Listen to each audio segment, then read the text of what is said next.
Oi, gente, meu nome é Andréia, professora de espanhol. Estamos aqui com o nosso país hoje homenageado, República Dominicana, e o tema da nossa aula de hoje é Análise de Textos, parte 2.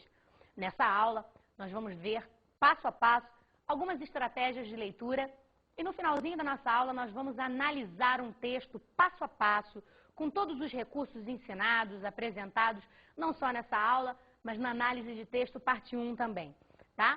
Então fica bem ligadinho, porque nós vamos analisar um texto hoje, aprender como resolver questões de um texto também. Estou contando com você, hein? Análise de textos 2. Primeira estratégia de leitura, referências numéricas. Minha gente, o que são as referências numéricas dentro de um texto? Nossa, são dados que te auxiliam de verdade. São datas, preços, quantidades, quantias. Essas referências numéricas, elas te ajudam e muito. Uma data também. Por exemplo, é muito comum nos vestibulares de todo o país cair um tipo de questão. A banca coloca, ela extrai um texto jornalístico e nesse texto jornalístico, que foi extraído de algum jornal, você tem ali a referência, o nome do jornal, a data. E a partir dessa referência numérica, você encontra no texto um marcador temporal. Por exemplo, ayer ocurrió el hecho narrado. Ontem ocorreu o fato narrado. E pode acontecer, na banca que elaborou a sua prova, elaborar a seguinte pergunta. Quando ocorreu o fato narrado? A maioria dos alunos, eles colocam a data do jornal. Mas espera aí, o jornal é de hoje. Mas se o dado que a reportagem te traz foi que ontem ocorreu o fato narrado, você tem que converter a data. Se o jornal é de hoje, está lá marcando lunes 14 de fevereiro, por exemplo, lunes é segunda-feira, 14 de fevereiro, caso aconteceu ontem, você tem que converter para domingo 13 de fevereiro, ok? Então, você deve estar muito ligado nessa referência numérica, porque muitas vezes ela pode ser fundamental para a sua compreensão leitora. O aluno, ele precisa se situar. E essa quantia, essa data, esse preço, essa referência, ela esclarece muita coisa. História lembra país, que lembra capital, que lembra República Dominicana. Quem acha que os atrativos do Caribe se resumem às belezas das praias de areia fina e do mar azul turquesa, ainda não conhece a República Dominicana. Verdadeira joia arquitetônica colonial, sua capital, Santo Domingo, é patrimônio da humanidade, declarado pela Unesco por seus monumentos históricos. Um passeio pelos 12 quarteirões do centro histórico da cidade é uma volta no tempo. As construções do século XVI nos transportam ao início da colonização espanhola no Novo Mundo. Uma fortaleza militar nas margens do rio Osama é o marco que separa o mundo antigo do novo. Analogia com o português. O que é essa analogia com o português? Meu aluno, minha aluna, vamos pensar no seguinte. O espanhol e o português são línguas neolatinas. São línguas irmãs. Portanto, a semelhança é gritante. A grafia, nós temos palavras que nós chamamos de palavras transparentes, ok?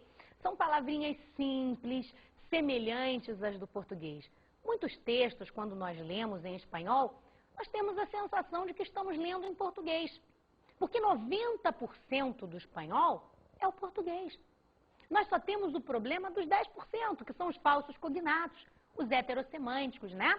São os falsos amigos, né? Só que esses 10%, como você mesmo pode estar vendo, são minoria, né? Então, na hora de analisar um texto em espanhol, na hora de ensinar a análise de um texto em espanhol como língua instrumental, nós, professores, te damos a seguinte dica. Quando você vai ler um texto em português, do nosso querido, por exemplo, Machado de Assis, será que você entende fielmente, palavra por palavra, daquilo que você está lendo? Eu acho que não. E nem por isso você deixa de entender o texto, porque ele está escrito em português, que é a sua língua mãe. Concorda comigo? O que eu recomendo a você fazer na hora de interpretar, de ler, responder, analisar um texto em espanhol. Faça de conta que você está lendo um texto em português, porque a semelhança vai ser gritante. Os heterossemânticos, as palavras desconhecidas, a princípio devem ser ignoradas, porque essas palavras transparentes, por um meio de dedução, elas te auxiliam, elas ajudam muito na compreensão total e parcial do texto. Lembra daquela estratégia de leitura que foi o palavras apagadas? Né? Eu até comentei, ilustrei aqui com vocês o exemplo de uma carta borrada. Né? Alguém escreve um bilhete para você, caramba, caiu água, refrigerante ali em cima daquele bilhete. Algumas palavras são faltosas. Mas espera aí, está escrito na sua língua. Será que pelo contexto você não entende a mensagem que aquele bilhete está te passando? Na língua espanhola tem que ser a mesma coisa. Ou seja, entre aspas, o que eu vou falar. Você vai passar por cima daquelas palavras apagadas e vai tentar entender a ideia geral do texto. É esse vocabulário transparente que está aí para te ajudar. É essa analogia com o português que vai te ajudar. Esses 90% de semelhança que nós temos entre o espanhol e o português que vão te ajudar. Conto com você. Afixos. Afixos são os prefixos e sufixos. Ora, nós acabamos de falar das palavras transparentes, né? Então vamos tentar falar das palavras não transparentes. Qual vai ser a função de um prefixo e de um sufixo em meio a uma palavra não transparente? Eles vão nos auxiliar na dedução da significação daquele vocábulo. Por exemplo, prefixo, né? Quando eu falo desilusionado, o que é isso? Decepcionado, desiludido, né? O des, ele tem esse prefixo, ele tem a mesma significação do português. Por exemplo, olvidar é esquecer. Inolvidable vai ser o quê? Inesquecível, inapagável. Então, a semelhança com os prefixos e sufixos são grandiosas. Por exemplo, falando de sufixo, o aço, em espanhol, AZO. O sufixo aço, ele indica movimento dado com. Por exemplo, codo. Codo é cotovelo. Se eu falo, me ha dado um codaço, me deu uma cotovelada, ok? Então, os prefixos e os sufixos, eles servem para que uma dedução, para que a tradução daquele vocábulo seja feita da melhor maneira possível, ok? Então, a função do prefixo e do sufixo no texto é super importante, porque as derivações prefixais e sufixais são muitas das vezes idênticas às do português. E mesmo sem saber o vocábulo, pelo contexto, você é capaz de matar a significação, o contexto geral. Falsos cognatos. Bom, falsos cognatos, né, são... O que é uma palavra cognata? Uma palavra que tem uma grafia idêntica do português.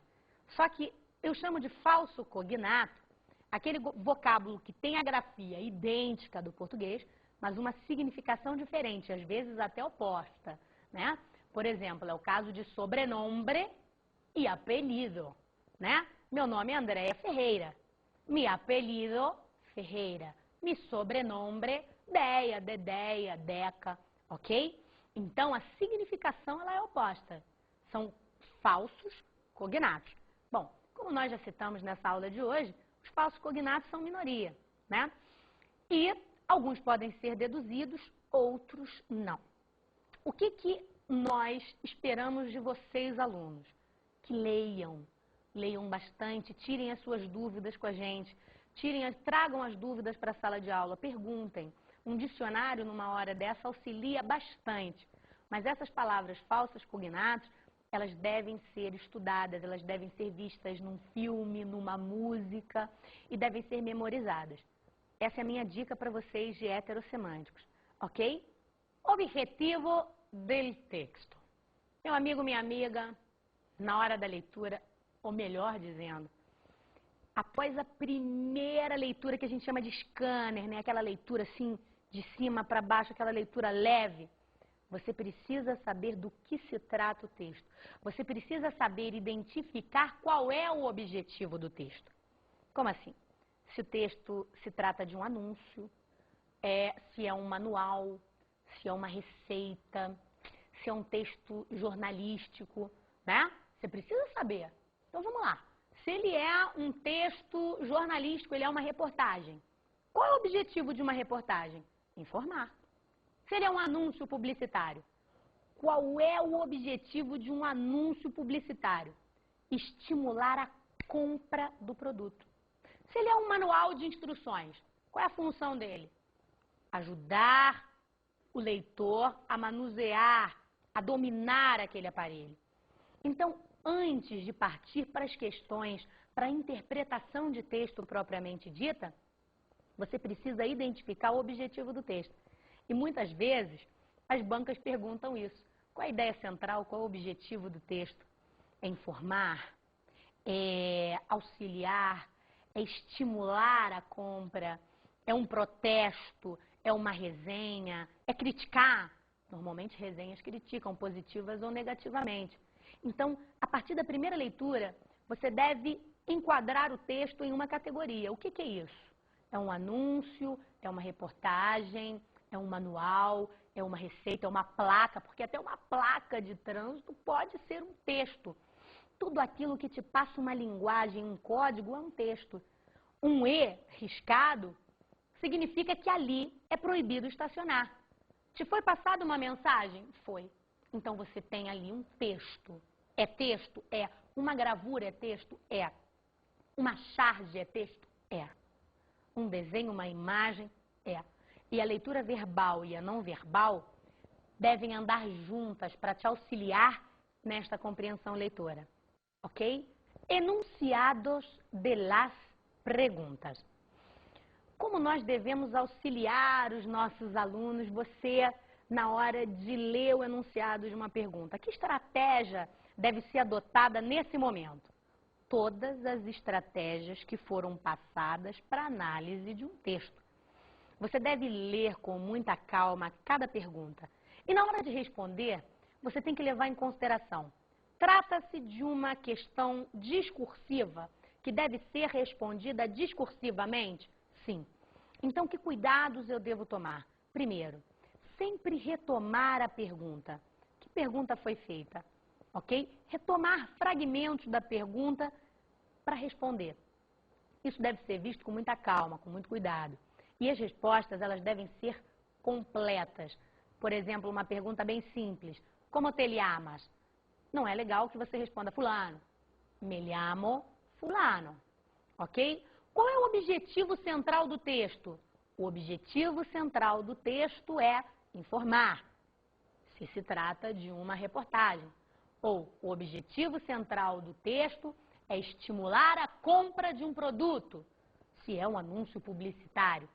Então, você deve estar ligadinho nisso, você tem que estar sempre retomando a pergunta e sendo direto. Cuidado na hora de responder discursivamente, né? Quando o texto explorado for um assunto polêmico. O aluno, você, deve tomar muito cuidado, porque você não pode expor a sua opinião, e sim aquilo que está sendo passado no texto.